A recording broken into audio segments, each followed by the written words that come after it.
बुधवार केन्दुझर टाउन स्थित सिद्धमठ निकटरू प्राय 30 केजी गंजेई जबत कराଯାଇଛି।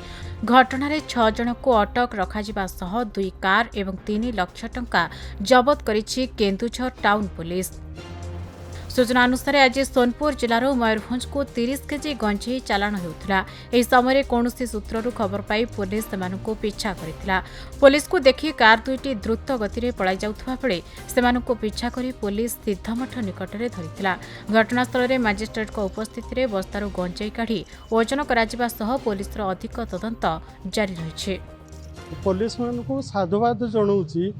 साधुवाद जनइबा सहित आमर विशेष करी पुराना बजार ये जो बाईपास एरियाटार मद गंजेई निशार अबाध कारबार एठी होउछि। पुलिस भाई मान को धन्यवाद जनाऊँगी। से आज न धरिकी प्राय संज बेले 15-20 मिनिट राति 10टा-11टार 15-20 मिनिट ये कले प्राय समस्ते धरा पड़ जाए।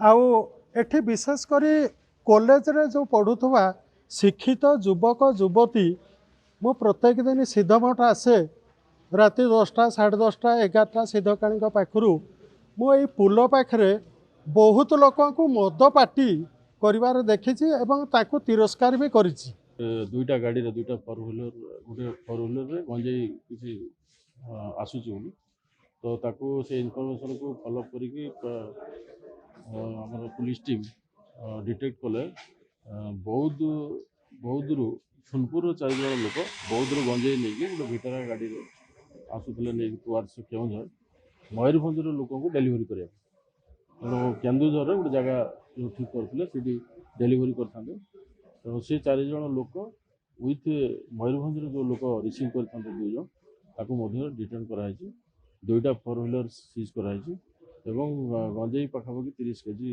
सीज कर। केन्दुझर मनोज घिसिंग रिपोर्ट खबर ओडिशा।